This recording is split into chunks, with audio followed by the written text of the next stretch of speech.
la presentación de Fernando Apurua. Repito el nombre de la conferencia: la educación universitaria como espacio para el pensamiento crítico y la formulación de alternativas para el buen vivir. Tiene la palabra el camarada Fernando. Buenas tardes a todos y a todas en este auditorio. Queremos hoy traer algunas ideas relacionadas con la educación universitaria. Realmente estamos gratamente sorprendidos con esta expoferia universitaria. Esto que nosotros vemos aquí, esos stands con profesores, con gente exponiendo su trabajo, el trabajo académico, el fruto del trabajo académico, es la expresión de un esfuerzo enorme que se ha hecho por construir una universidad distinta, por construir unos estudios universitarios más apegados al sentimiento popular, a la universidad popular, y tratando con ese gran esfuerzo de alejarse de la universidad elitista que caracterizó por muchos años a la educación universitaria venezolana.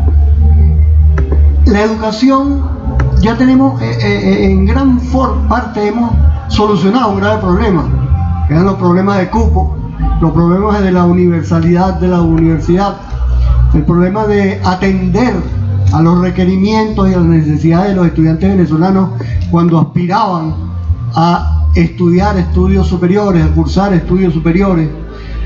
Este gran cúmulo que la revolución bolivariana, cúmulo de universidades que se han inaugurado, que se han fundado, es precisamente para eso, para que todo venezolano tenga la posibilidad de ir a la universidad y de formarse de una manera más acorde con los problemas del país.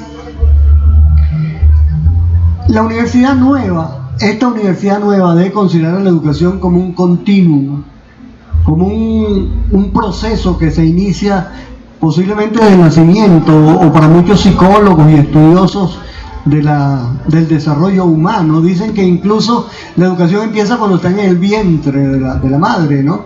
Se les pone estímulos para que el niño ya poco a poco, a pesar de que está en el vientre y que no ha nacido, ya responde a ciertos estímulos, y ahí empieza su desarrollo, el desarrollo de su cerebro y de ciertas aptitudes con P, para enfrentarse a la vida y al nacimiento. Y por supuesto, después de nacido, son procesos que no culminan nunca. La educación nace casi desde la concepción hasta la muerte, nunca se termina de aprender, y ese continuo debe no tener soluciones de continuidad.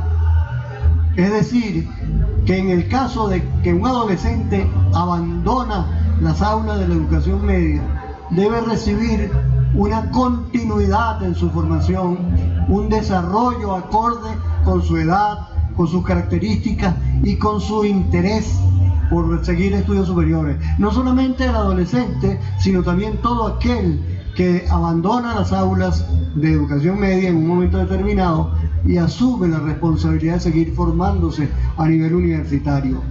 Entonces, esa educación universitaria tiene que regirse por principios pedagógicos acordes con ese estudiante. Principios, algunos llaman pedagogía, otros andragogía, es la educación del adulto, pero una educación que debe tener principios y una serie y una organización desde el punto de vista filosófico, educativo, desde el punto de vista pedagógico, metodológico, que le permita desarrollarse y adquirir un conocimiento y una visión del mundo, una interpretación de la realidad que permita que su vida sea más útil y que sea más feliz. Es decir, la universidad tiene que formar un ciudadano que esté consustanciado con los problemas de su realidad, y que en nuestro caso, en el caso venezolano, que se considere parte del pueblo. La universidad venezolana tiene que ser parte del poder popular.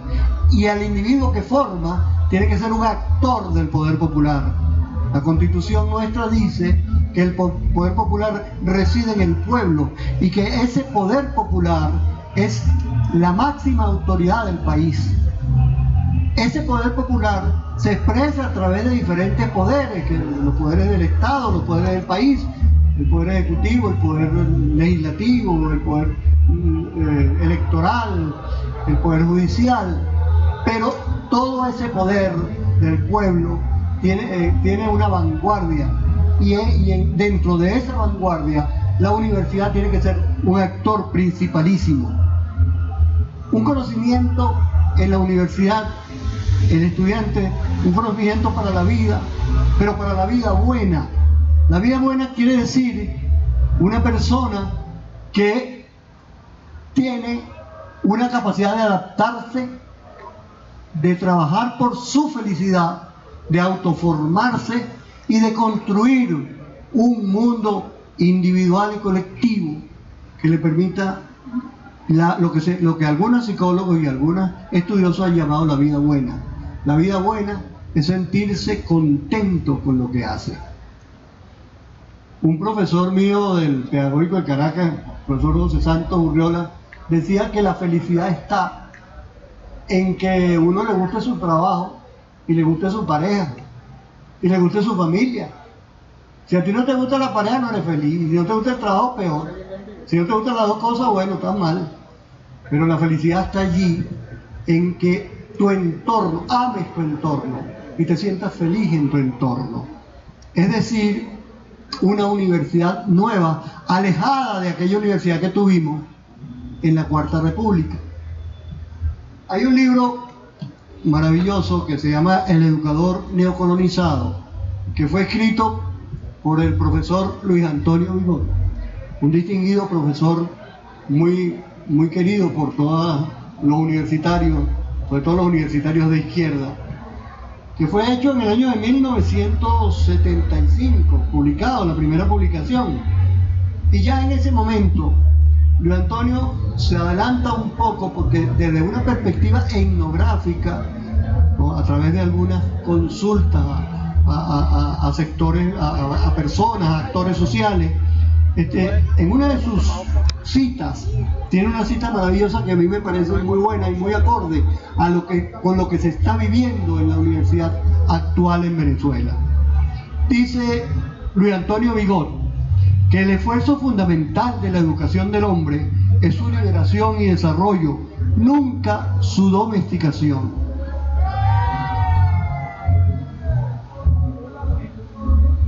La universidad no debe continuar siendo una alma mater en el sentido tradicional, en que un profesor casi siempre convencido de su saber, que él absolutiza, da clases a alumnos pasivos y dóciles cuya ignorancia él también absolutiza. Es por ello que la educación y el aprendizaje técnico en esta universidad debe ser un diálogo vivo y creador en el cual todos saben algo e ignoran algo y buscan juntos saber más en función de sí mismos. Esto lo tomó de un escrito que se llama Alguien piensa en voz alta, que se generó en la universidad, en la Facultad de Ingeniería del año 1971. Y Luis Antonio, a partir de ese cúmulo de ideas, crea este libro que se llama El educador neocolonizado, que es un libro que dedica precisamente a esa dependencia colonial que tenemos con el conocimiento a nivel europeizante y universal del norte, ¿no? La universidad tiene que ser una vanguardia popular. Eso debe estar muy claro. La universidad es parte del pueblo y debe ser un actor del poder popular. Y el poder popular es el poder que va a construir una nueva sociedad. El poder que tiene todas las características para construir a un hombre nuevo. Y ese hombre nuevo tiene que ser construido por la universidad. La universidad juega un papel importantísimo en su formación. Y este esfuerzo enorme que está haciendo la Universidad Venezolana por transformarse, por construir una universidad para todos, es una esperanza también enorme, es una gran esperanza. Y los observadores de la vida universitaria, poco a poco nos vamos dando cuenta que la universidad elitista se está quedando atrás y que está surgiendo una nueva universidad más popular, una nueva universidad más consustanciada con los intereses y la problemática nacional, una universidad que tiene que basarse en una pedagogía de la búsqueda, en una pedagogía de la investigación, una pedagogía hacia el encuentro del conocimiento, y lejos de una pedagogía antigua en la cual el estudiante universitario era simplemente un receptor. Y había un casi sabio ahí que se paraba a darle ideas, a mandarle 20 libros para que se los leyera. A lo mejor muchas veces el profesor no se los había leído, pero le mandó 20 libros. Y sin discusión, sin crítica, sin interpretación. Una pedagogía donde el docente sea un facilitador, un acompañante, un ayudante. En literatura, el drama de la obra literaria, por ejemplo, una novela, y ocurre también en el cine. Si no hay una oposición al proceso, a la historia, matan a uno, por ejemplo, o se robaron algo, o cometieron un delito y se fueron. Si no hay eso, ese momento de ruptura con un devenir normal, no hay drama y no pasa nada. Asimismo, esa oposición es la que genera el drama. En educación pasa igual. Si hay un opositor, que es un profesor de matemáticas que está pegado al pupeto, con el perdón de los profesores de matemáticas, tiene licencia hoy, que no voltea para atrás, que hace un ejercicio en la matemática en la pizarra y no voltea para atrás, de cuando se ponen los alumnos y dicen, mire la X. Particularmente yo soy profesor de literatura y a mí era muy lento con los números, y entonces cuando el profesor estaba terminando yo todavía estaba poniendo la X al cuadrado, y cuando yo terminé de copiar ya habían pasado por otro ejercicio. Pero qué distinto es la educación matemática actual. Por ejemplo, hay un grupo de educación matemática muy amigos nuestros, dirigido por un grupo de profesores como Andrés Moya, Rosa Becerra, Zuli Millán, que son gente que se ha dedicado a la nueva concepción de la educación de la matemática. Y no es el profesor que está pegado a la pizarra y no voltea para atrás, sino al contrario, mira, ¿ahora qué hago? Bueno, despega la X, ajá, ¿y ahora qué hace fulano? No sabe, ajá, dile tú a él qué haría. Bueno, yo divido entre 3, una cosa así. Poner al niño activo o al estudiante activo. Y eso tiene que ocurrir en la universidad también. Todavía recordamos hace muchos años, afortunadamente, pero todavía existe, en la UCB, en un salón había 150, en un auditorio metían 120 estudiantes de primer año de ingeniería, y de esos 120 pasaban 2 o 3, y cuando el profesor iba, porque a veces no iba, y a veces iba a hacer el examen, ¿y qué pasaba? Simplemente un expositor, un transmisor de conocimiento, un mal transmisor de conocimiento, y el alumno un receptor ahí sentado, esperando que le caiga la luz. Por supuesto, siempre ha habido buenos estudiantes y dedicados, que se dedicaban incluso a veces más que el profesor, y que daban muy buenos resultados. Pero eso no era la generalidad. Entonces, ¿qué queremos? Una universidad activa, donde el profesor sea ayudante y no opositor, donde el profesor sea acompañante y no un ser lejano, donde el profesor se conozca los nombres de los alumnos, un verdadero pedagogo, donde hay una pedagogía activa. En este instante me acuerdo a Carl Rogers, que es un psicólogo de la no directividad, del autoaprendizaje, del desarrollo personal y la autonomía. Al estudiante hay que enseñarlo a ser autónomo, pero él por su propia cuenta es difícil que llegue, porque muchas veces no sabe interpretar bien, o no sabe buscar, o en los 20 libros que le dijeron que buscara, buscó lo que no era. Entonces necesita una orientación, una organización. Y por supuesto que la educación universitaria tiene que enseñar a formar a un individuo autónomo, indudablemente a un autónomo, a que sepa buscar, a que sepa conseguir, ahí, pero no solamente buscar, porque tiene que aprender también a interpretar. Porque si no interpreta y no comprende, y si no comprende, la búsqueda no es fértil. Entonces, nuestra universidad y la universidad nueva, y esta universidad nueva que la Revolución Bolivariana está construyendo, tiene que hacer énfasis en una pedagogía de la búsqueda, en una pedagogía de la investigación. Fíjense que ahí se llama investigación universitaria, investigación universitaria, porque sin investigación no hay conocimiento. Pero no solamente va a conocer, a buscar el conocimiento ya hecho, sino que después de la comprensión y la interpretación se genera la posibilidad de construir un nuevo conocimiento. En esa triangulación que da la investigación, que es lo escrito, lo hablado y lo interpretado por el actor, o por el estudiante, por el joven universitario.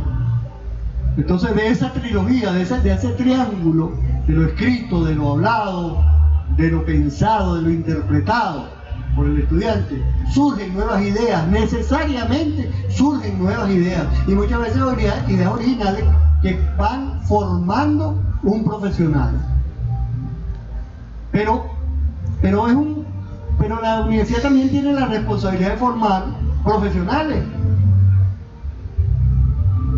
Pero si hay autonomía y si hay una educación en valores, si hay una educación que te dice, ok, tú vas a ser un profesional, pero vas a tener una autonomía de pensamiento, una autonomía de búsqueda, una autonomía de realización, y tienes que desarrollar tus propios valores, tu propia profesionalidad, tu compromiso con la patria, con Venezuela, con tu gente, tu compromiso con el conocimiento adquirido.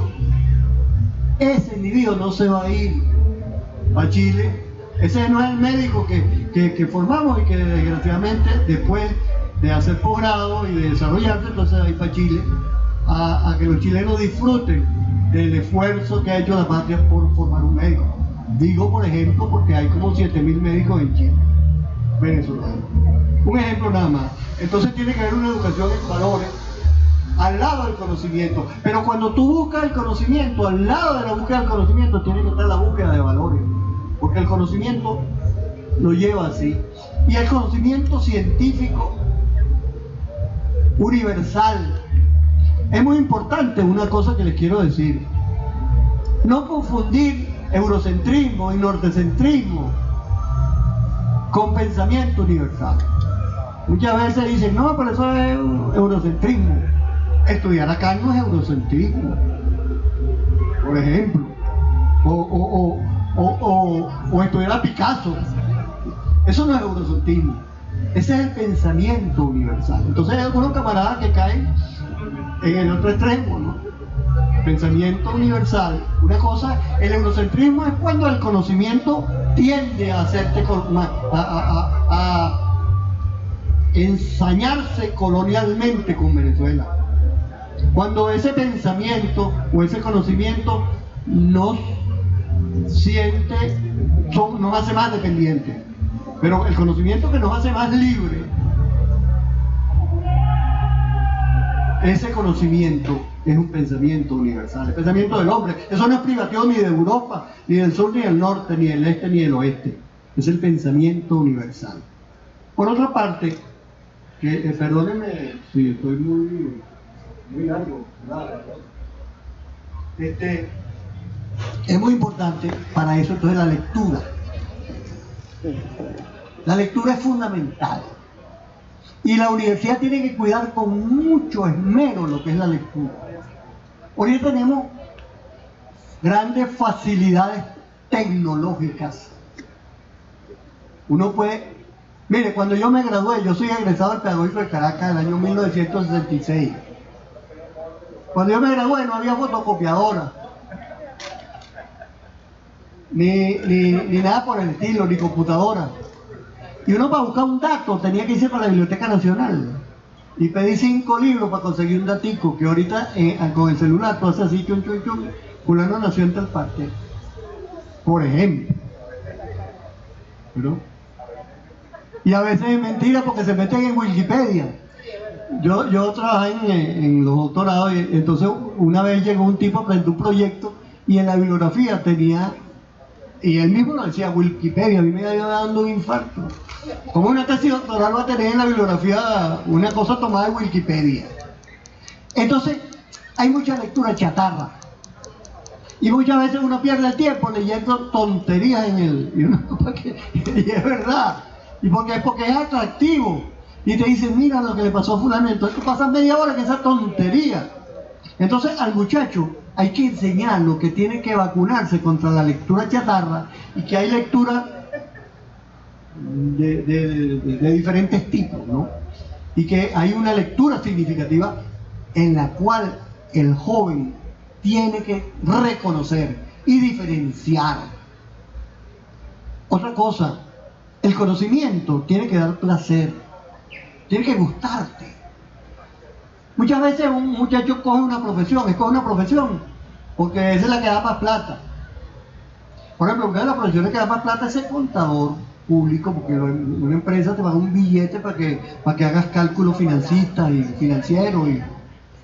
Pero si yo hubiera estudiado contaduría por la plata, ahorita estuviera muerto, me fastidiaría. Esos tipos pasan todo el día sentados frente a una computadora. Y son cuadrados, no piensan sino en números. Entonces, ese contador hay que darle una formación humanística. Que sepa leer literatura, que le encante el arte, que oiga música. Es decir, esa formación integral. Y leer es fundamental. Y el conocimiento debe gustarte. Bueno, leer, dice, yo le traigo una lectura, un texto de José Saramago. José Saramago, el gran escritor portugués, camarada, premio Nobel de literatura. En El Comandante Chávez, cuando el Quijote cumplió 400 años de publicado, mandó a hacer una edición con Alfaguara y Santillana, una edición muy bonita sobre el Quijote. Y el prólogo se lo encomendaron a José Saramago, que fue muy afortunado. Me encanta ese prólogo. De ese prólogo hay algo que dice: leer es la... Oye, ahora después que escribí esto, ¿no?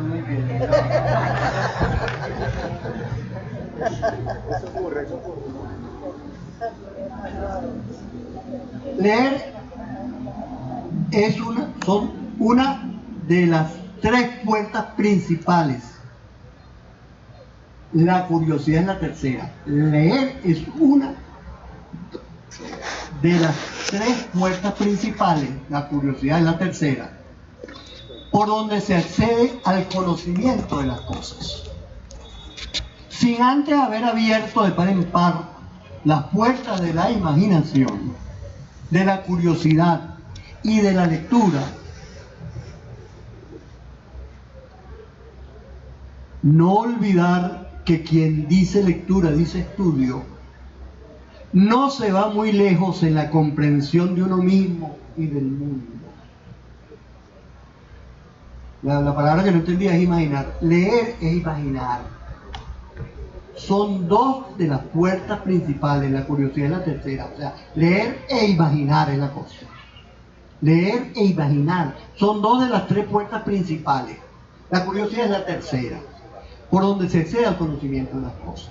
Sin antes haber abierto de par en par las puertas de la imaginación, de la curiosidad y de la lectura, no olvidar que quien dice lectura, dice estudio, no se va muy lejos en la comprensión de uno mismo y del mundo. Entonces, yo creo que en la educación universitaria, cuidar la lectura es una necesidad de primer orden. Pero cuidar de la buena lectura y alejar al estudiante, como le dije antes, de la lectura chatarra. Para concluir, le quiero decir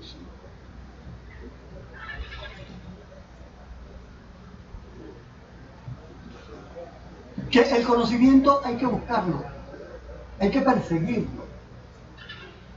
Hay un psicólogo que se llama David Ausubel. Ausubel dice que uno aprende a partir de lo que sabe anteriormente. Entonces tú no le puedes enseñar, qué sé yo, ecuaciones de segundo grado a un muchacho si todavía no está aprendiendo a sumar y a restar y a dividir. Y que el cerebro humano tiene como una especie de anclas con el conocimiento anterior, y sobre ese conocimiento anterior se va montando un nuevo conocimiento y se va construyendo una red cognitiva. Y por supuesto el que estudia más y el que lee más tiene una red más grande, y el que lee aumenta su léxico, y al aumentar el léxico con esas palabras nuevas tiene mayores posibilidades de aumentar su red cognitiva. Y eso hay que trabajarlo en la universidad. Hay que ponernos a leer periódico, o ahora no la periódico, pero que leer lecturas buenas en la cuestión.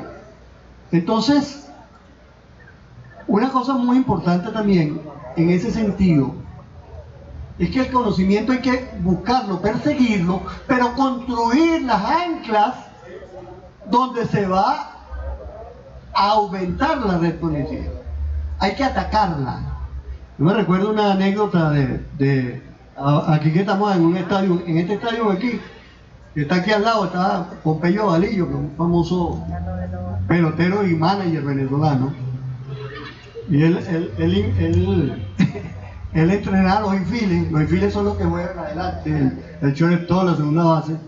Le decía, a la bola hay que atacarla para poder agarrarla. A la bola hay que atacarla para poderla agarrar, porque el único que la agarra sin atacarla es José Luis Rodríguez. Entonces, igualito es con el conocimiento. Al conocimiento hay que atacarlo, hay que buscarlo, hay que interpretarlo,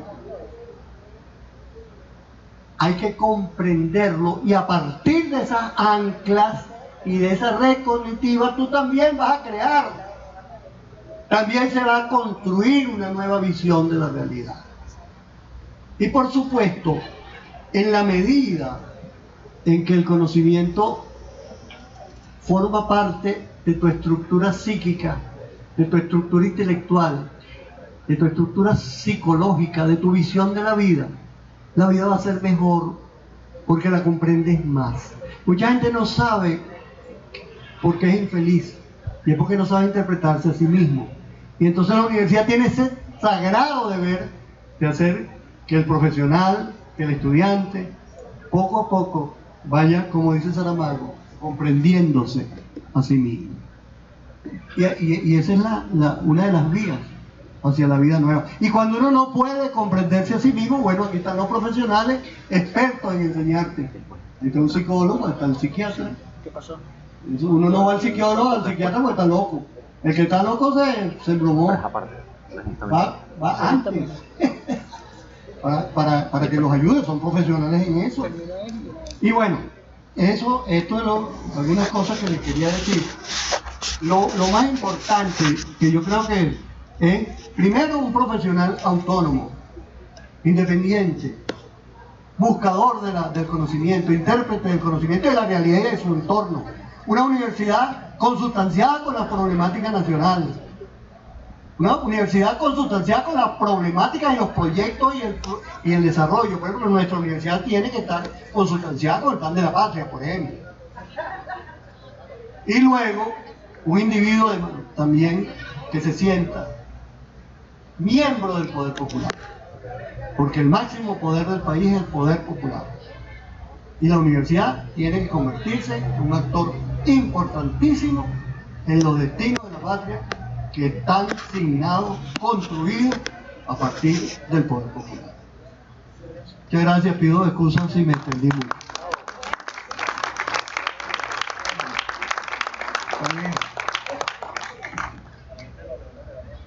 Sí, está como esa es la regla panamericana, está ahí ni hombre en segundo. Bueno, ahora le toca la palabra a Domingo Medina Gutiérrez. Fernando nos habló un poco de esa universidad necesaria en concordancia con la revolución. Yo fui matemático, pero ya no. Y entonces la interpretación que le doy yo es que parece que cada aula se debe convertir como en un laboratorio de la democracia participativa y protagónica, que es para lo que nosotros debemos formar a los estudiantes, ¿verdad? Y nos dijo algunas herramientas para poder lograr que esa educación sea participativa y protagónica. Y que, como estamos en revolución, en las revoluciones hay vanguardias. Una vanguardia es el poder popular y otra vanguardia en cuanto al conocimiento debe ser la universidad, pero con el poder popular apropiado de ella. Ahora le toca la palabra a Domingo, que con el rolling que tomó el señor esto aquí, ahora Domingo de segunda pasa un doble play, porque Domingo va hablando del fortalecimiento de la educación universitaria de calidad como bien público y derecho humano universal. Tiene la palabra. Muchísimas gracias, Xavier, gracias, Fernando, también gracias a quienes nos están acompañando, quienes están escuchando este conversatorio. Voy a pedir licencia para hacer un poco de publicidad primero. Espero que me descuenten del tiempo de ponencia, ¿no? No, solamente quiero decirles que el Centro Internacional Miranda es un ente adscrito al Ministerio del Poder Popular para la Educación Universitaria, y nosotros, junto con el equipo de la ministra, encabezado por ella por supuesto, el viceministro David Silva, que estuvo ayer con nosotros, y todo el equipo de viceministros del ministerio, venimos desarrollando unos foros sobre educación universitaria, discutiendo temas como los que estaban discutiendo ayer los dos viceministros, como discutió el profesor Edgar, el profesor Humberto, y con los que estamos nosotros conversando esta tarde con ustedes. La invitación es a que se sumen ustedes también, todos los que están acá en esta carpa, pero también quienes están en todos los stands, quienes vienen de todas las regiones de Venezuela, de todos los estados, de todas las universidades que están acá presentes, para que nos acompañen también en ese debate. No consideramos nosotros desde el ministerio, y mucho menos por supuesto desde el Centro Internacional Miranda, que nosotros tengamos el monopolio de esos debates. Así que la discusión es completamente abierta, similar a como está siendo la tarde de hoy, como ha sido también ayer. Es más bien un conversatorio, y creo que, digamos, acompañando las palabras de Xavier y de Fernando, en el espíritu de la democracia participativa y protagónica, donde todos nos encontramos como iguales. Agrego además que, antes de entrar al tema, y bueno, que también tiene que ver con lo que estamos conversando y de lo que yo, digamos, de los temas que yo traigo esta tarde para conversar con ustedes, y que esperamos que eso genere interesantes comentarios de ustedes, como fue la tarde de ayer también.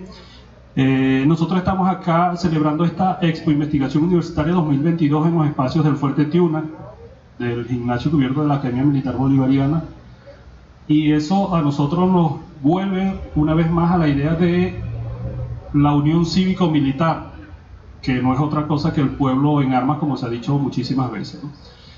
Lo que nosotros estamos viendo con esta Expo Investigación Universitaria 2022 es que no es solamente el pueblo en armas, sino que es también el pueblo investigador, es el pueblo profesor, es el pueblo universidad. Un poco lo que decían Fernando y Xavier, la apropiación del poder popular del sector universitario, de la educación universitaria en general.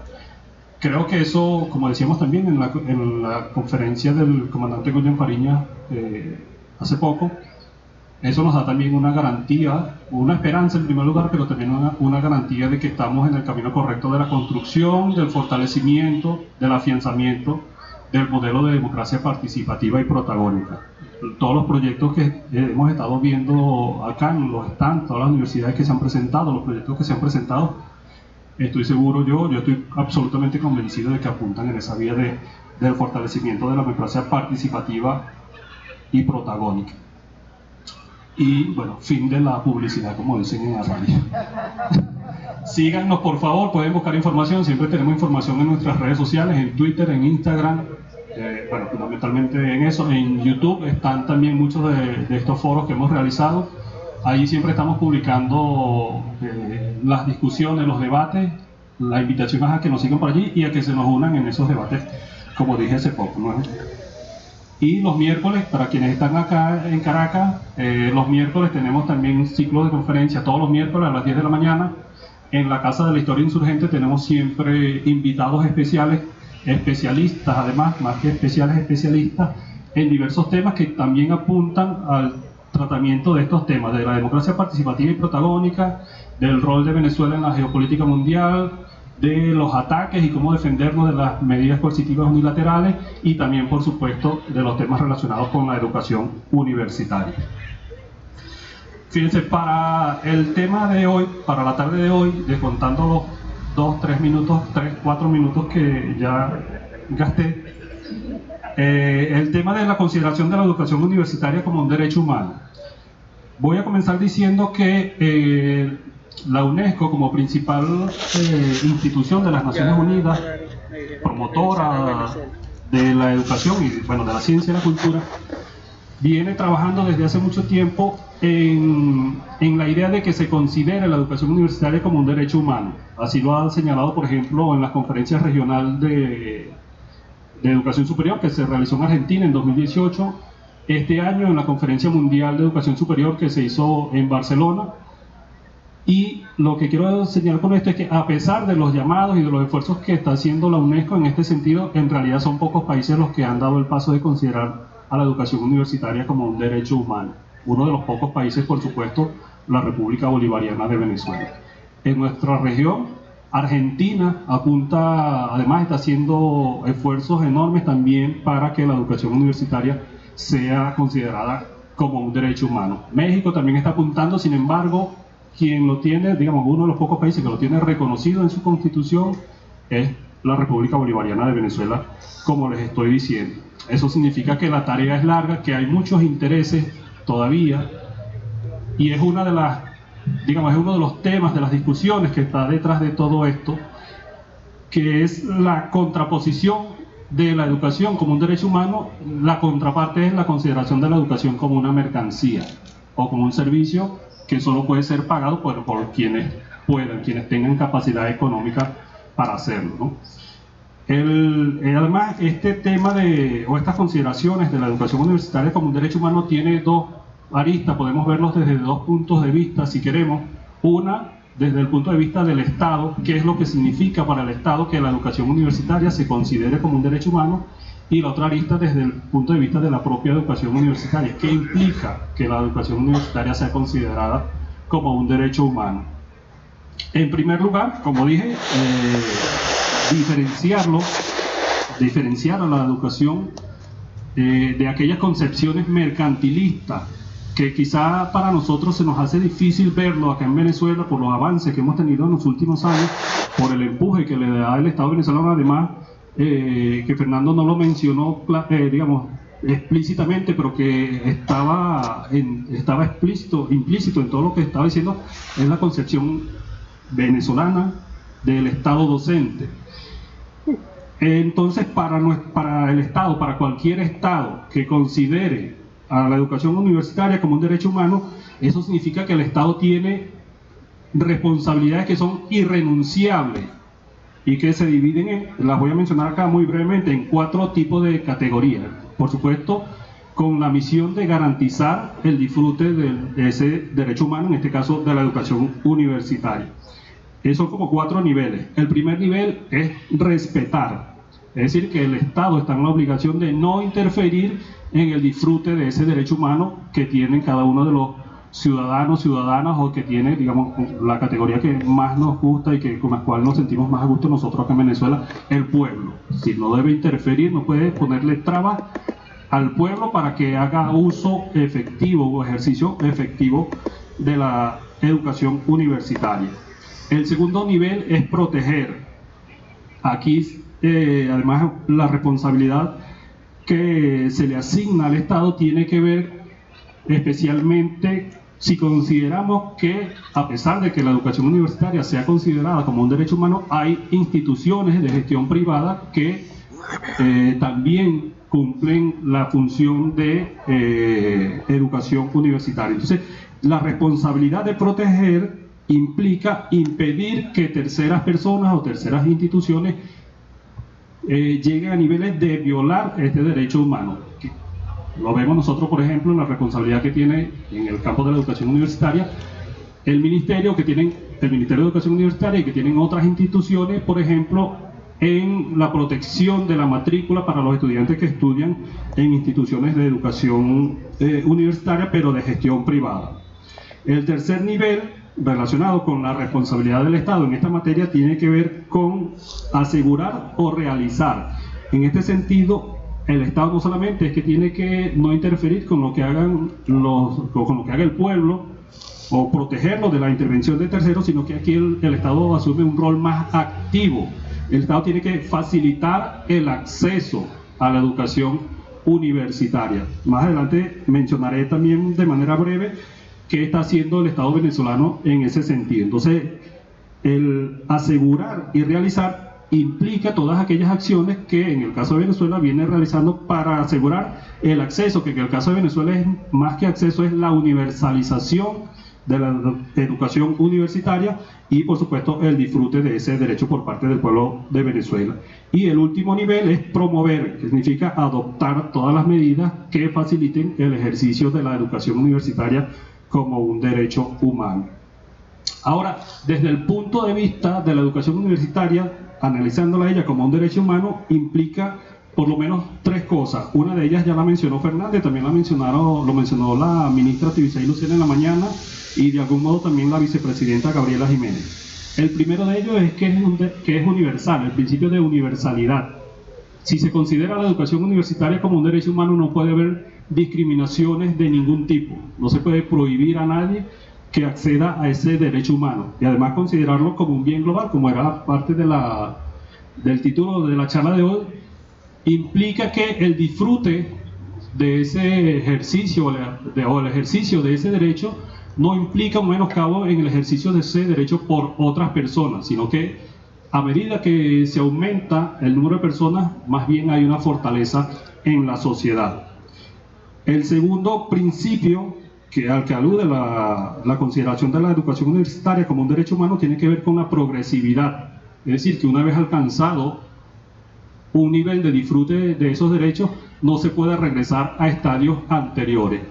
Más adelante vamos a mencionar brevemente qué dice nuestra Constitución, pero pongo como ejemplo que en Venezuela la educación universitaria es gratuita. No podemos volver, desde este punto de vista y considerando este principio, no podemos volver a estadios en los cuales la educación universitaria no pueda ser considerada como gratuita, ¿no? Y que estadios ya superados y que además en el caso de Venezuela costaron muchísimas vidas, que recordamos siempre con mucho orgullo y con mucho honor, pero en momentos en los cuales en Venezuela se pretendía imponer, por ejemplo, un programa de privatización de la educación universitaria. El tercer elemento lo mencionó Fernando, e insisto, lo mencionó la ministra Lucena y también la vicepresidenta, es la consideración de la educación universitaria como una educación para toda la vida, como una educación permanente. Si se considera que la educación universitaria es un derecho humano, eso no está asociado solamente a una edad particular, no es que solamente los niños pueden estudiar, no es solamente que los jóvenes o aquellos que tradicionalmente estamos acostumbrados a pensar, aquellos que están en edad escolar. La educación universitaria, como una educación para toda la vida, implica que las personas, no importa su edad, tienen el derecho de poder estudiar una segunda, una tercera carrera, o de mejorarse, o de ampliar sus horizontes, o simplemente de estudiar porque les gusta una determinada carrera o un determinado posgrado. Por supuesto, en nuestros países, en América Latina y en particular en Venezuela, ya esa deuda se ha venido saldando, la deuda en la cual muchos venezolanos y venezolanas no habían podido acceder al sistema universitario, a la educación universitaria. Hoy en día eso en Venezuela sí es absolutamente posible. Además, esta última consideración de la educación para toda la vida, y ustedes que están aquí saben muchísimo mejor que yo por lo menos, que eso significa dos cosas por lo menos. Eso que acabo de mencionar, de romper con esa asociación de la educación con una determinada edad, pero además el otro que tiene que ver con la superación de los límites del aula como espacio escolar. Eso significa que la educación universitaria puede estar en cualquier espacio, no solamente en las aulas de nuestras universidades. Ahora, digamos, con todos estos elementos, quiero ya ir finalizando con algunos datos de qué es lo que está haciendo Venezuela en esta materia para garantizar que la educación universitaria sea un derecho humano, o para darle concreción. El primero de ellos lo mencionó la ministra también. Se han creado más de 50 universidades en Venezuela. Quienes están aquí además son testigos de ello, porque muchos provienen de universidades politécnicas territoriales o provienen de universidades que han sido creadas en revolución. Más de 50 universidades han sido creadas en revolución. Eso significa aumentar, por supuesto, la oferta académica para nuestro pueblo. Además, en todos los territorios. Y si a eso le sumamos además la misión Sucre, que no solamente implica creación de universidades, sino que lleva también la educación universitaria a todos los municipios de Venezuela, estamos entonces señalando que el Estado venezolano está garantizando este derecho al poner a disposición del pueblo de Venezuela oferta educativa de nivel universitario en todos los municipios de Venezuela. El otro elemento que apunta también, y ya más o menos lo mencionaba cuando hablaba de la universalización del acceso a la educación universitaria, tiene que ver con el perfeccionamiento del Sistema Nacional de Ingresos. En los últimos 3 años, el Estado venezolano, la Revolución Bolivariana, ha garantizado el acceso a los cupos al 100% de los bachilleres egresados en Venezuela. Eso no quiere decir que el 100% vaya a estudiar en universidades públicas, porque hay quienes prefieren universidades de gestión privada, pero el Estado venezolano está en la obligación de garantizar a todo y a toda bachiller que va a tener un cupo en el sistema universitario, y eso está absolutamente garantizado en el caso de Venezuela. Y lo otro que debí mencionarlo, pero me lo pasé, digamos, un poco por encima, aunque he mencionado la Constitución de la República Bolivariana de Venezuela, pero no quiero dejar de mencionarlo. El artículo 102 de nuestra Constitución menciona específicamente que la educación es considerada como un derecho humano y como un deber social fundamental, es decir, como una responsabilidad irrenunciable del Estado venezolano. Que además la educación está concebida como democrática, gratuita y obligatoria en todos los niveles, desde maternal hasta medio diversificado, y además el artículo 103 señala que la educación universitaria es gratuita hasta el pregrado universitario. Así que bueno, esto es lo que en líneas generales implica qué significa considerar la educación universitaria como un derecho humano, como un bien público global, y qué es lo que en esta materia está haciendo la Revolución Bolivariana para garantizar el efectivo ejercicio de este derecho por parte de los venezolanos y venezolanas. Muchísimas gracias.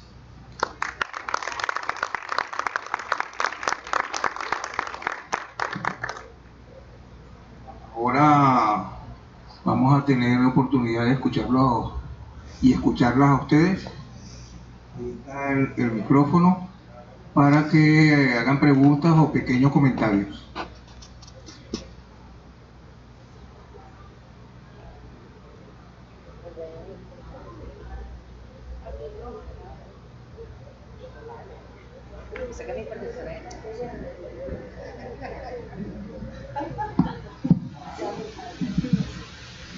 Bueno, buenas tardes. Soy Adyanis Noguera, rectora de la UPT Valles del Tuy.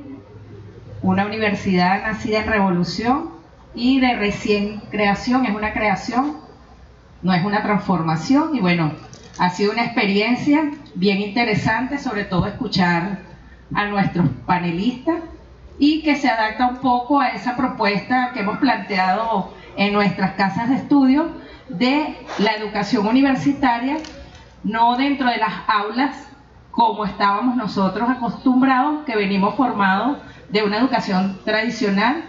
Y yo específicamente soy egresada de la UCB, de la Escuela de Sociología, y qué distinto hoy la experiencia de estar al frente gerenciando una universidad con un método que hemos planteado territorial, distribuyéndonos para sacar ese provecho importante de nuestra región y que nuestros estudiantes, desde que ingresan, desde sus proyectos sociointegradores, permitan trascender en el espacio industrial y laboral.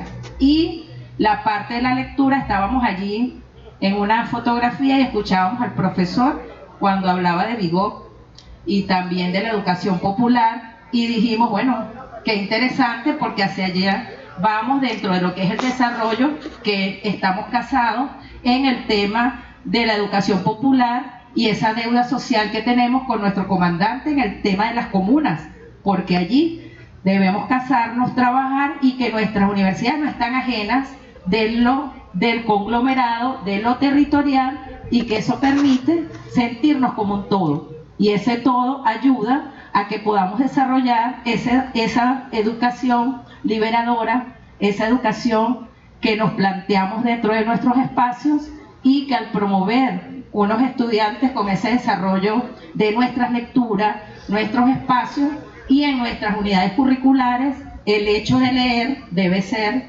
parte importante dentro de nuestra plantilla docente, y nuestra vicerrectora es egresada del pedagógico también en la parte de castellano y literatura, y siempre que hemos planteado con nuestros docentes, antes de usted ingresar en matemática, en química, en física, desarrollemos ese espacio previo de lectura del debate, porque hemos perdido hasta la prensa, porque ya no leemos la prensa sino el celular, y entonces vemos el celular y que se empieza a perder hasta en la escritura, porque lo que tú piensas lo transmites en lo verbal y hasta en lo escrito, y entonces profundizar, desarrollar. Y sí, bueno, desde nuestra casa de estudio, ese espacio de 5 o 10 minutos, parte del equipo que me acompaña es un equipo de personas en el área lingüística, el equipo de literatura, y hemos promovido ese espacio, y qué importante, interesante, desde nuestras universidades generar, porque si no leemos y no nos preparamos, cómo transmitimos el conocimiento y cómo vamos a innovar todos los días en cada uno de nuestros espacios. Entonces, bueno, interesante, y nos lleva a seguir investigando y a seguir siendo innovadores y a hacer de nuestras universidades esa universidad que queremos y que proponemos, y que hoy lo vemos expresado en esta feria donde hay diversidad de conocimiento y expresiones de lo que están haciendo nuestras casas de estudio. Bueno, gracias, estamos a la orden de los rayos del sur. ¿Alguien más va? ¿Ya salió alguien? ¿Otra rectora? Muy buenas tardes, soy María Auxiliadora Castillo, rectora de la Universidad Politécnica Territorial de Valencia, también del área de Lengua y Literatura, de mi compañera acá de Valle del Tuy. Tuve como privilegio estar en las sesiones y en las discusiones con el doctor Edgar Figuera en el doctorado en la Universidad de Carabobo, y bueno, conocemos a muchos de los que están acá. Este es un encuentro que de verdad que es algo que nos reanima en esta etapa de renacer espiritual y emocional, de vernos, de encontrarnos en esta relación que tenemos con el conocimiento científico, tecnológico, y cómo desde nuestras universidades, con tantas dificultades, hemos podido venir acá y mostrar lo mejor que tenemos, y a lo mejor algunas otras cosas que faltan por mostrar en este momento.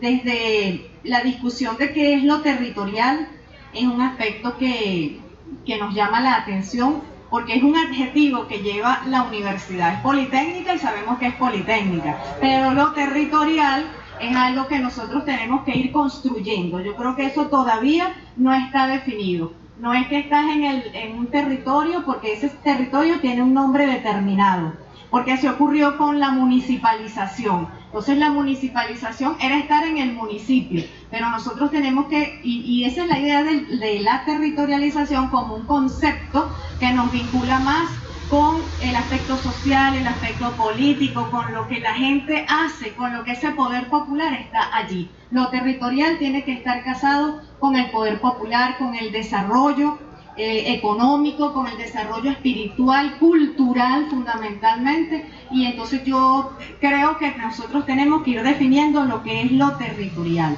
por esa parte, y como nos lo indica el Plan de la Patria 2019-2025, debemos ir construyendo cuál es el mapa de impacto de nuestras universidades, ese mapa de impacto que va a repercutir en precisamente ir construyendo, ir definiendo en el territorio los grandes objetivos históricos, los generales, los específicos del Plan de la Patria. El territorio es fundamental como un concepto que engloba lo que nosotros somos y dónde estamos. Eso por una parte. Creo que invitamos a esto, pues a que construyamos ese mapa de impacto desde el poder popular. Me gustó mucho y conozco al profesor también Fernando, también trabajó en la elaboración de los libros de texto Cardenalito, de otros libros de texto, los de literatura, y sé pues de esa visión de lo que es la nueva discursividad en la lectura y en la escritura. Se impone también desde los centros de estudio dialogar muchísimo con la discursividad de nuestros estudiantes, conocerlos. Todo esto que tiene que ver con las nuevas tecnologías nos impone una discursividad, y esa discursividad tiene que ver con lo cognitivo, la relación del lenguaje con el pensamiento, y cómo dentro de ese intercambio y esa relación dialógica con estudiantes, docentes, estudiantes y ellos entre sí, conocer, investigar muchísimo sobre eso, porque lo que nos decía el profesor es así, y sobre todo ver cómo desde las facultades o desde las escuelas de educación donde se están formando, conocen de estas nuevas realidades, se debate sobre eso. Y los que no son de una facultad de educación o de una escuela de educación, ingenieros, abogados, que hacen un componente docente, no basta el componente, no basta el título. Es decir, tenemos que hacer también como llaman ahora, una reingeniería de verdad de los contenidos que tienen esos componentes docentes. Eres químico, pero eres docente. Eres abogado, pero eres docente. Estás en una relación de intercambio dialógico con los estudiantes. Y el intercambio dialógico es discursivo, es cognitivo y es espiritual. Yo creo que debemos ir hacia esas reflexiones dentro de nuestras universidades, sea en las reuniones que tengamos de ISEGU o como se van a llamar posteriormente, consejos territoriales universitarios. Ese debate hay que darlo. Muchísimas gracias.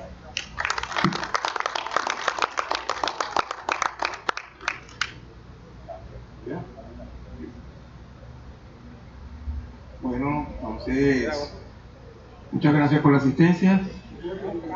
Un momentico que ya va. Ay, la profesora también.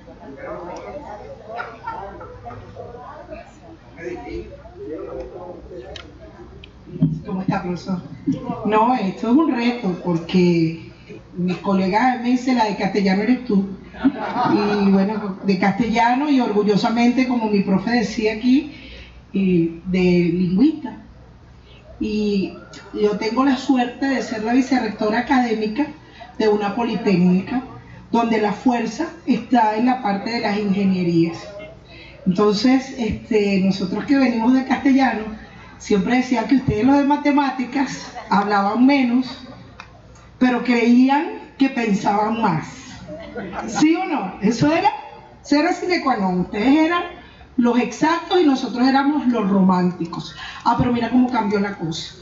Si yo conozco de lo que hablo, mediante la literatura y la lectura, mi conocimiento y mi cognitividad va a ser más amplio. Entonces es necesario que unamos en esa parte de las ingenierías, esa parte que ustedes los matemáticos llamaron romántico y que nosotros los lingüistas llamamos conocimiento. Es necesario que unamos ese cerebro, esa parte derecha y esa parte izquierda de los números y las letras para que nuestra universidad de ahora sea una universidad pensante, numérica y creciente todos los días.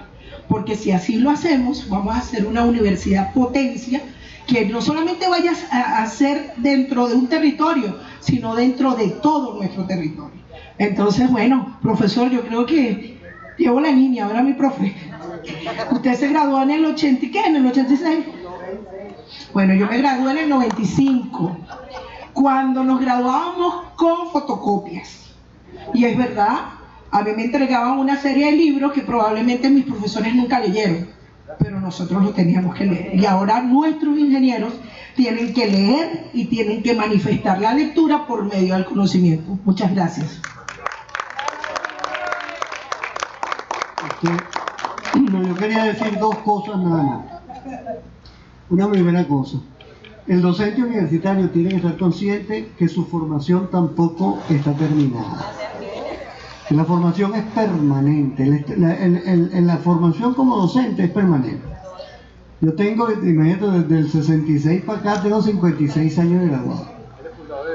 Y yo creo que uno a diario aprende cosas nuevas en el sentido, porque la educación es como la vida, es un proceso que no termina nunca, y como docente también sufres un proceso que no termina nunca. Bueno, después lo recojo. Eso por una parte. Y entonces hay gente que dice, no, ya yo estudié, y hay profesores que dicen que yo estudié, y de repente están dando clases como la dieron hace 20 años con el mismo cuaderno. Yo me acuerdo que el pedagógico había un profesor, que por supuesto no voy a nombrar, que tenía 20 años dando clases del mismo cuaderno, y un día se lo escondimos y no había qué hacer. Y otra idea sobre la lectura. El desarrollo como lector tampoco acaba nunca, no termina nunca, porque si tu red conceptual a medida que vas leyendo se va ampliando, y la lectura, qué sé yo, tu formación como lector no acaba nunca, no termina nunca. Si no, ponte a leer Rayuela de Cortázar para que tú veas que todavía termina. Y que la lengua es fundamental en en el ser humano. O sea, que a mí, por ejemplo, los profesores de matemáticas, los buenos profesores de matemáticas, los buenos, estoy hablando de los buenos.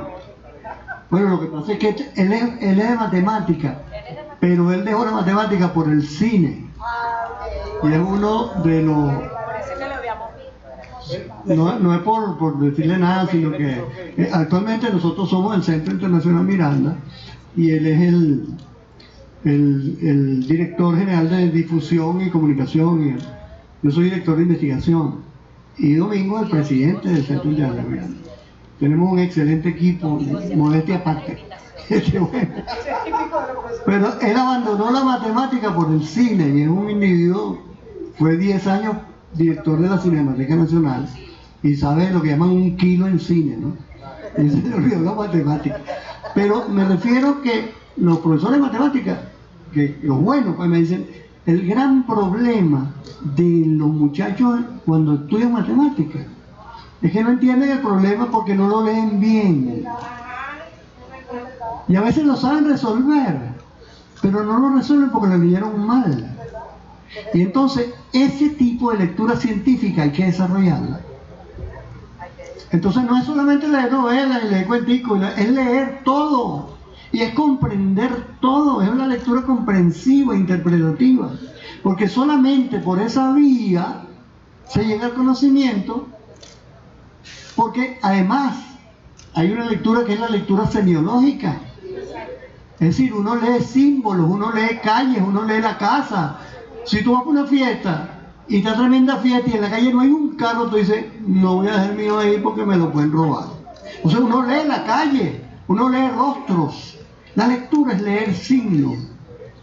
Entonces, ese tipo de lectura es muy importante, por ejemplo, para un científico. Y otra cosa, ciencia y tecnología no es solamente lo que hacen aparatos y muñecos y cosas y robots y esto. La ciencia también está en las humanidades, en las ciencias sociales, en la interpretación de la realidad. Fíjense, yo tuve oportunidad de trabajar en la Universidad de Carabobo en el doctorado en ciencias administrativas, que yo decía, ¿qué hago yo aquí? Porque un profesor de castellano en ciencias administrativas está como perdido, pero yo le daba metodología de investigación. Y ahí fue donde comprendí lo que es una ciencia social, porque son ciencias sociales. Empecé a clase de metodología y me di cuenta que ellos investigaban problemas en las empresas, problemas que tienen que ver con la sociedad, con el trato diario, con los empleados, con los recursos humanos, con los proyectos. Y muchos de los proyectos, los primeros son humanistas y después vienen los números. Es que estamos viendo este desarrollo universitario, es un desarrollo humanista, profundamente humanista, basado en las ideas de la revolución bolivariana y de nuestro comandante, y en las ideas de toda la gente que ha construido una nueva, que está intentando y haciendo un esfuerzo enorme por construir una nueva educación. Y esto eso es científico, y es número, y es sentimiento, y es emoción, y son ideas.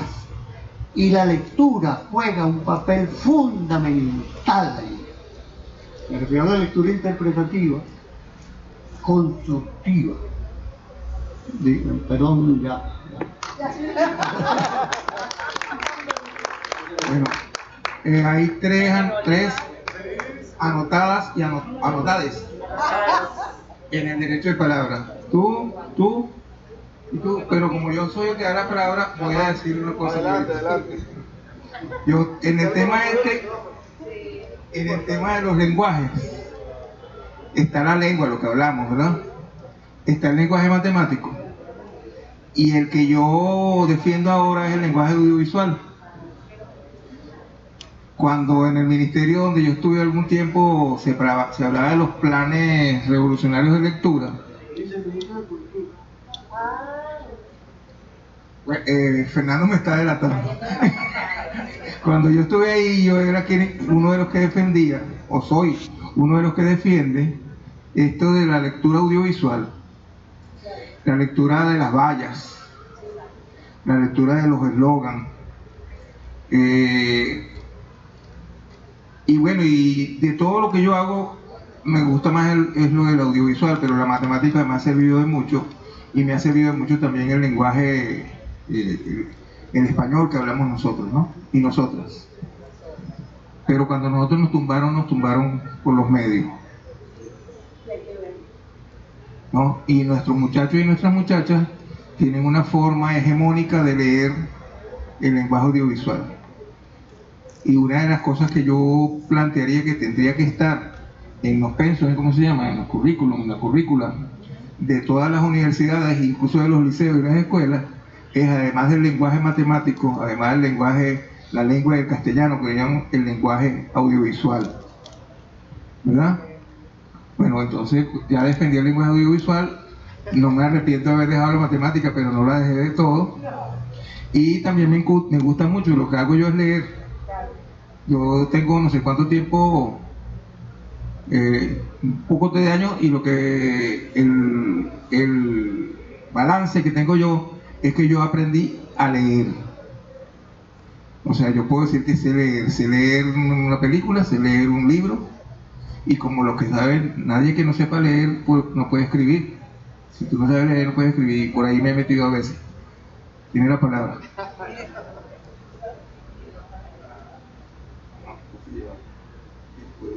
Después de ella viene ella. Sí, bueno, muchas gracias por la oportunidad. Acá estamos. Ah, bueno. Un aplauso. Defendiendo el género, ¿verdad? Aquí vamos. Bueno. Entonces, nosotros venimos desde la Universidad Politécnica Territorial de los Valles del Tuy. Estamos dando nuestros primeros pininos. Tenemos apenas 3 años. Dentro de un año vamos a tener nuestros primeros ingenieros que cumplen su 4.º trayecto. Y bueno, ha sido una tarea hermosa, ¿no? Aprendiendo dialógicamente de nuestros equipos, de nuestros estudiantes, y algo muy importante que ustedes mencionaban, de nuestras comunidades, ¿no? Entonces, yo siempre que hago referencia a los docentes, tengo que hablar de mi mejor profesora, ¿verdad? Que fue mi profesora de Sociología de la Educación, mi profesora Yani Noguera, ¿verdad? Nosotros vivimos en una época que tuvo muchos cambios, y entonces comenzamos a tirar piedra a todos lados sin saber a dónde lanzábamos la piedra. Nosotros, desde la escuela técnica, tuvimos mucha deficiencia con el lenguaje, mucha. Tanto así que nos dimos el lujo, dimos por la técnica, ¿no? De que en 5.º año, como la profesora de lenguaje se fue de vacaciones postnatal, no contratamos a otro profesor. Los estudiantes de 5.º año de mi generación no tuvieron profesor de lenguaje en 5.º año. Entonces, sumaron 2 asignaturas y todos aprobamos castellano porque aprobamos otras 2 asignaturas que ellos sumaron. Promediaron, gracias a mi profe Peralta. Entonces, nos fuimos con esa deficiencia. Y lo que dice Mayweather es muy cierto. Como estábamos en la técnica, nos decían, no, pero ustedes van a ser ingenieros en electricidad o en electrónica, no se preocupen por la ortografía. Y entramos al Caballero Mejía con unas gringolas de que lo que queríamos era eso, ¿no? Y yo en el TUI, donde no había posibilidad de que tú seas ingeniero, comenzamos el técnico superior universitario. Pero había que pasar por el propedéutico. Y como era una universidad Averú, usted para ser propedéutico tenía que pagar. Y entonces habíamos 500 personas que pagamos el propedéutico y entramos 30. ¿Qué les parece? Matemática exacta. Ajá. Entonces, bueno, sorprendido porque yo siempre fui, y lo digo en todas partes porque de verdad nuestra historia no debe amilanarnos. Fui de esos estudiantes que decían que 10 era nota, y lo demás era lujo. Cuando llego al Caballero Mejía resulta que ese 10 mío valía por 15 estudiantes de los que venían de los liceos privados. Y terminé yo siendo el profesor de los otros estudiantes, lo que ustedes han conocido como ese asesor académico, o en otras universidades preparadores, ¿verdad? De allí, bueno, tuve la suerte de tener a mi hija, y entonces los padres transmiten lo que conocen. Si tienes un hijo, tienes que ir a trabajar. Y bueno, también fui bendecido de que mi primer trabajo fue un liceo. Y comencé yo a ser ese profesor de matemáticas cuadrado. Ese profesor de matemáticas cuadrado. Y pasé también por esa reunión de representantes, porque todos los muchachos rasparon el primer laxo. No tenía la pedagogía. Después me voy a estudiar al pedagógico de Miranda, Ciso Martínez de Cuba, y comienza otro proceso. Recuerdo que nuestra profesora de lenguaje nos decía, usted tiene que comenzar a leer lo que sea. Bueno, no les voy a decir ahorita cuáles fueron mis primeros libros, pero sí les voy a decir sí les voy a decir que en esa, y esto puede ser castrante para nuestros estudiantes, mi primera evaluación fue un examen oral, y eso parecía rojo por todos lados porque me evaluaron el dictado. No había línea, no había frase donde no había el marcador rojo, ¿no? Entonces, eso es algo que marca. Y luego comenzamos este trabajo. Cuando yo vuelvo al aula, ya es un docente distinto, ¿sí? El que comenzó a dar clases de matemática en el 2001 no era el mismo que daba matemática en el 2002, por precisamente ese trabajo del pedagógico. Comenzamos a conocer lo que era el ludosapien, aplicar las estrategias, y ya no llenaba, porque ese error también lo cometía, llenaba la pizarra de espalda al estudiante. Y comenzamos a aplicar las estrategias distinto. Comenzamos a hacer innovación en lo que era un libro de ejercicio para el estudiante. Eso fue uno de mis sueños en el pedagógico, ¿verdad? Desarrollamos ese trabajo, pero no solo eso, sino que también tuvimos la suerte de tener docentes como a Yanni Noguera, que nos decía hay que organizarse, y ganamos el centro de estudiantes. Por acá, si ustedes entran en los pasillos, van a encontrar al presidente de la federación de mi época, que hicimos la fórmula base 5, y qué difícil era ganar una federación en el pedagógico, ¿verdad? Complejo. Entonces, ahora, cuando vamos a dar esa otra cara en la universidad, nos encontramos con una dialógica distinta, donde tenemos que llevar lo que llamamos nosotros el punto y círculo, lo hemos convertido en un punto de acción cultural. Y ahora, innovando en la UPT Valles del Tuy, nuestra rectora y todo el equipo, hemos desarrollado algo que llamamos AEXA, Ambiente Experimental de Aprendizaje.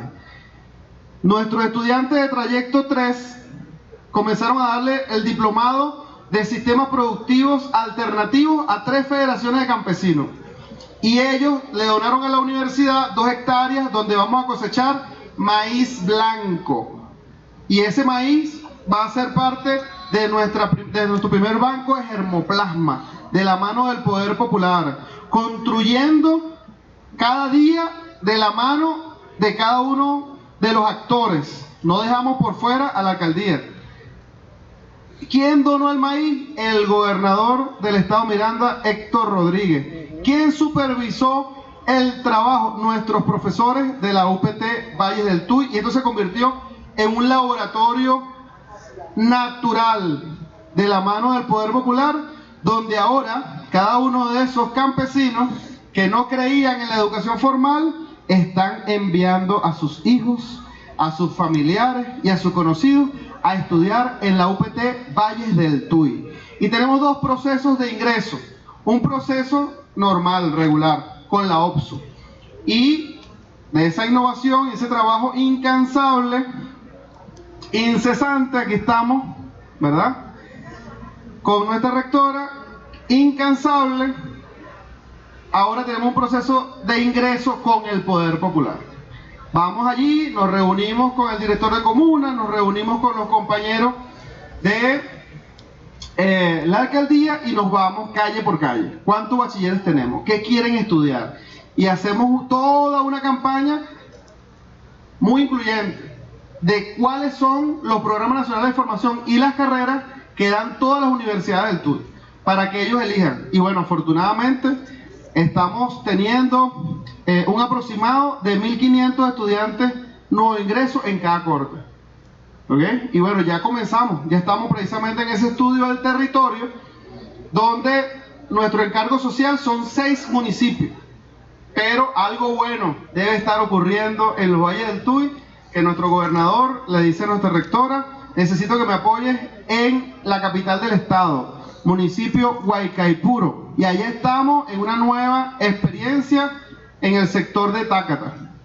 Y le dijo: bueno, no me puede dejar el centro metropolitano solo. Y también le dio la tarea de que tuviéramos una sede en el municipio Sucre, y allá estamos en Mariche. Entonces, es una forma donde creamos de la mano del Poder Popular, en base a las necesidades del territorio, con un hilo conductual del Estado, ¿ves?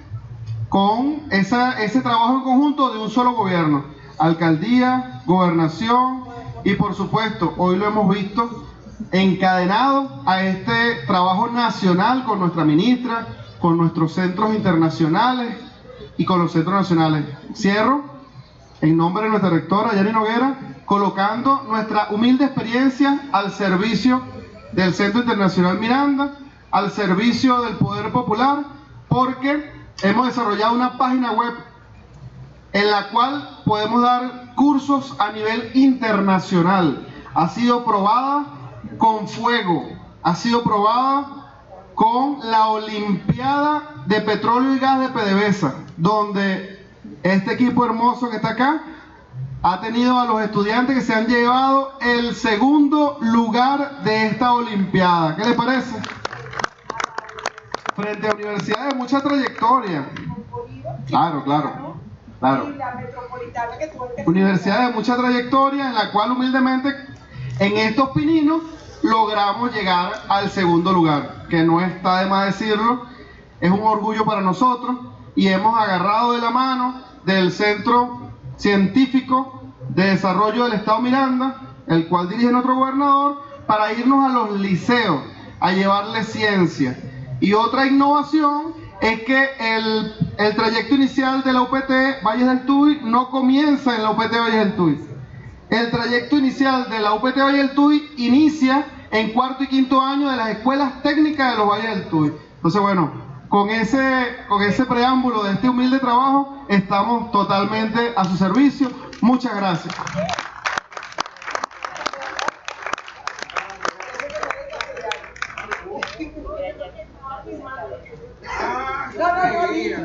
Antes de que le demos la palabra al profesor Figuera, quiero decirle al profesor que le vamos a tomar la palabra y vamos a trabajar de manera conjunta.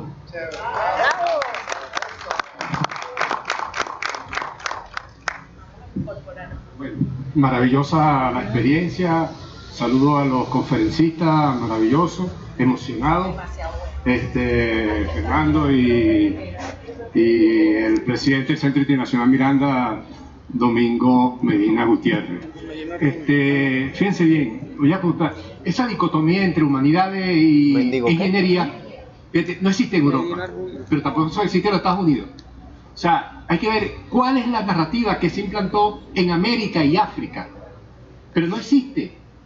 Fíjate bien, durante los años 90 yo fui director de CERPE, Centro de Reflexión y Planificación Educativa. Durante 10 años fui el director de investigación.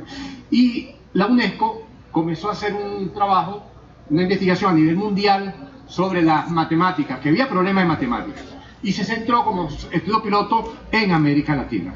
Yo coordiné de toda América Latina, pero hicimos unas experiencias distintas en Venezuela. Entonces, en 6.500 escuelas de bachillerato, de primaria y bachillerato, cuáles eran los problemas por todo el país, mapeamos todo el país. Pero resulta que la investigación fracasa, porque dimos como premisa fundamental, ni siquiera la tomamos en cuenta, que todos los docentes y todos los estudiantes sabían leer y escribir. Y fue falso. O sea, el problema no era de matemática, era de lectura, de interpretar lo que leían. Una cosa es lo que decía el programa, otra cosa es lo que explicaba el docente en aula y otra cosa es lo que preguntaba. Así, coño, no se puede. Nadie. Pero había un problema, fracasó por eso. Nosotros pero hicimos una experiencia de campo para darle al menos algunas soluciones. Entonces, eso lo hicimos en la universidad, en la escuela de ingeniería, y lo hicimos en los liceos y los bachilleres. Entonces, le poníamos a los profesores un ejercicio. Entonces, enseguida se ponían a... No. Escriban, era literatura. ¿Qué te están pidiendo que calcule? Primero. Y lo tiene que explicar. Entonces ahí tenía que redactar, sin número. Ahora, tenía que ver cómo se expresa matemáticamente el planteamiento del problema. Entonces eran 7 pasos. Eso se publicó en varios libros, todo eso. Y después decía cuáles datos te están dando, cuáles datos te faltan, cómo hace para calcular lo que no tiene, cómo construye después la lectura matemática. Eso lo hicimos los años. Y después le dimos la recomendación al ministerio, que nunca nos oyó o nos desoyó, pues. Pero a todo el mundo. Pero fíjate, el problema era de lectura, porque esa dicotomía en que las ingenierías, los mineros no pueden leer, lo lleva a ser operario durante 40 años. Entonces, ¿dónde están las patentes? ¿Cuántas patentes tenemos? ¿De cuándo estamos formando ingenieros? Entonces no caigamos en esa trampa. ¿Me explico? De que son las ciencias. No. Todo es una unidad. Fíjense bien, al final de su vida, o a mediados de la vida, fue con Capra. Capra es un físico, premio Nobel en metalografía óptica. Y los libros de él son sobre filosofía, sobre la vida. sobre la ecología, la trama de la vida, etcétera, etcétera, el paradigma feliz. Entonces, fíjense bien, Morán es físico antes de ser sociólogo. Entonces, terminan escribiendo, son filósofos. Pero solamente en América Latina se instaló eso, esa dicotomía, para que formar operarios que permitieran realmente operar las tecnologías que ellos producen en el territorio. Eso se llama colonialidad del poder. En el sistema mundial de la geopolítica del conocimiento, y todavía seguimos formando, no vale, o sea, no. Eso es, por eso es que los programas, o sea, estos días están diciendo que una reforma lo decía curricular, una materia aquí, una materia, eso no es reforma curricular, es el modelo pedagógico, son las praxis, el cómo hacemos realmente un proceso dialógico donde una comunidad de aprendizaje construya capacidades resolutivas a los temas problemas.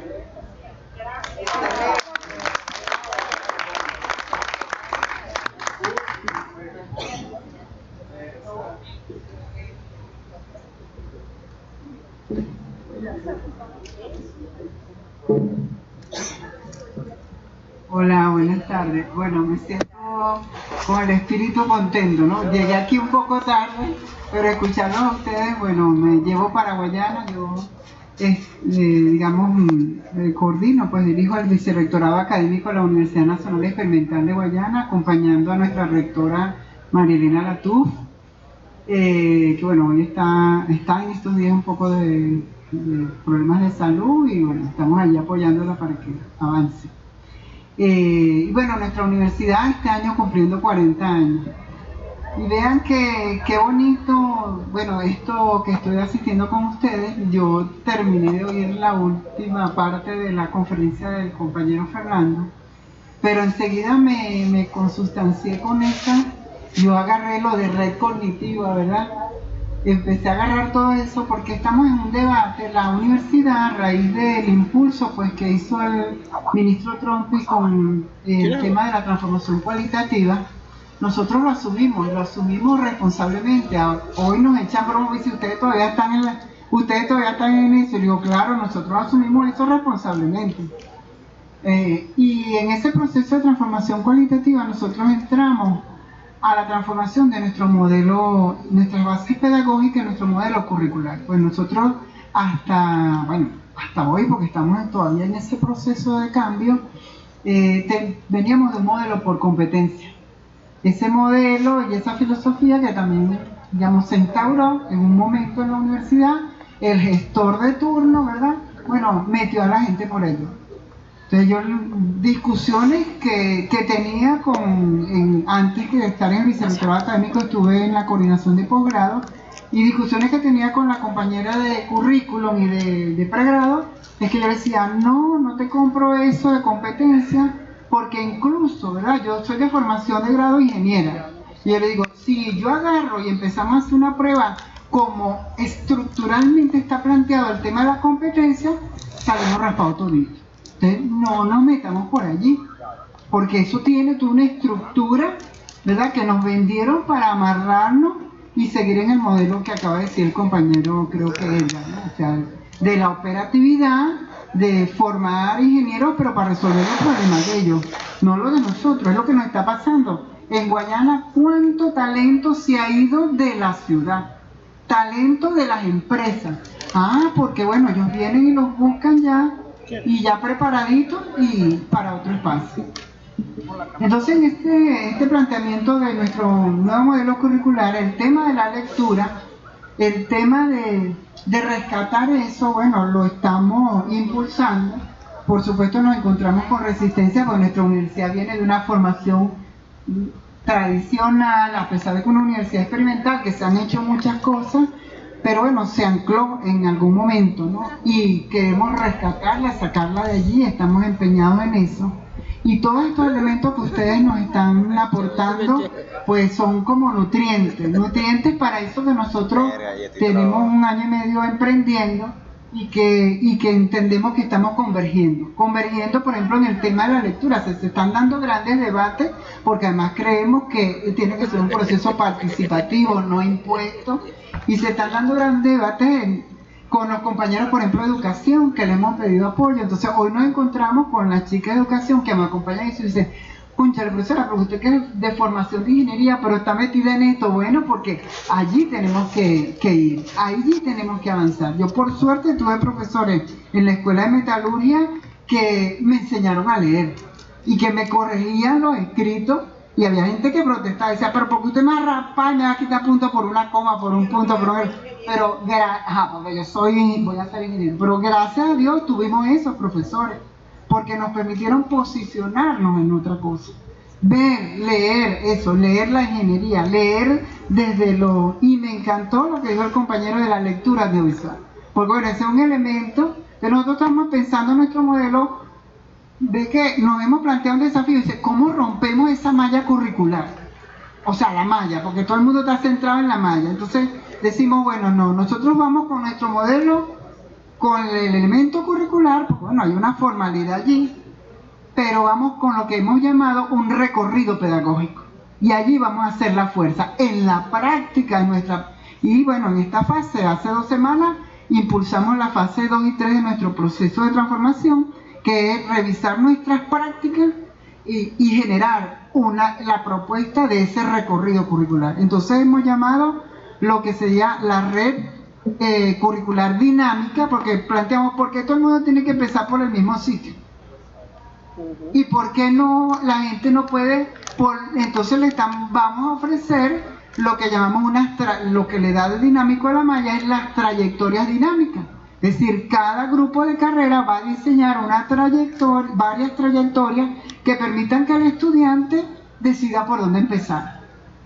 Y decir, bueno, yo quiero, se le sugiere, bueno, usted va a ser ingeniero, sabe que tiene que hacer la trayectoria matemática sí o sí, pero usted decida cuándo la va a hacer. O sea, cuando se sienta bien, afianzado y no sé qué, bueno, métase por ahí. Bueno, es una osadía, no sé hasta dónde vamos a llegar en ese proceso, pero estamos arriesgándonos a eso, a hacer los planteamientos, a llevarlo al ministerio y cómo podemos nosotros transformar y trastocar. Compañero me ha dado otra lectura que no la había pensado, pero creo que es muy importante. Bueno, eso también va para la discusión. Y bueno, bienvenido también toda esa idea de los compañeros es de Cuba, ¿no? Valles del Tuy, de los Valles del Tuy, porque los espacios territoriales, nosotros estamos en el estado Bolívar, que es casi el 50% territorialmente del país, entonces tenemos en 9 municipios, es también un desafío. Ahora incorporamos, hicimos una ampliación de aula del Callao hacia Tumeremo, porque había una necesidad de la población. Tenemos circunstancias ahí en el sur, que es el tema del transporte, el tema de lo que está pasando con los mineros, pero nosotros dijimos, nosotros vamos a Tumeremo con un convenio que hicimos con Fundación La Salle, que tiene unas tremendas instalaciones allí, y desde Tumeremo vamos a la conquista del Esequibo. Y bueno, con eso termino, compañeros.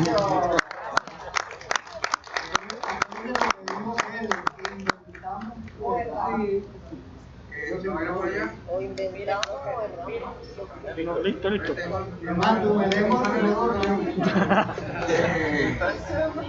Domingo va a decir algo y después yo digo otra cosa.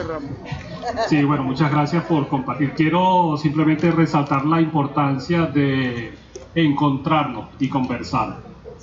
Por, bueno, todos los aportes que ustedes nos han traído esta tarde de hoy. Hay un compañero profesor que dice, profesor que dice, hay que descartañizar el debate. Hay que sacarlo de aquí y ustedes han dado una muestra de esto, ¿no? Necesitamos escucharlo y bueno, pero yo comencé mi presentación de hoy por allí, la importancia de escucharlos y de escucharlas a todas ustedes, a todas y todos ustedes también.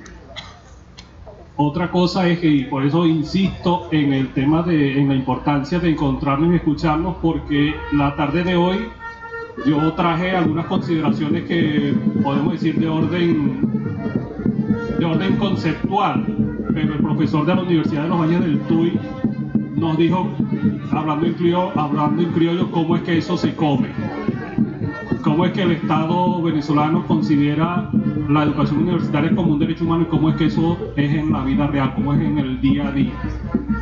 La segunda cosa que quiero resaltar, un poco uniendo con las reflexiones de ayer de los dos viceministros, de el desarrollo de las capacidades para la generación, la transformación y la socialización del conocimiento, la importancia que tiene y además el reto para ustedes, tanto para la Universidad de Guayana como para ustedes la Universidad de los Valles del Tuy, de socializar la experiencia que ustedes están realizando. Porque, insisto, no tenemos que descaracterizar el debate, como decía este amigo profesor, y nosotros en Caracas y además en toda Venezuela tenemos que conocer la experiencia que están desarrollando en los Valles del Tuy y en la Universidad Nacional Experimental de Guayana. Así que bueno, gracias a ustedes por escucharlo y gracias a ustedes por los aportes también. Tenemos un amigo común que dice cuando algo se termina que ha concluido el acto.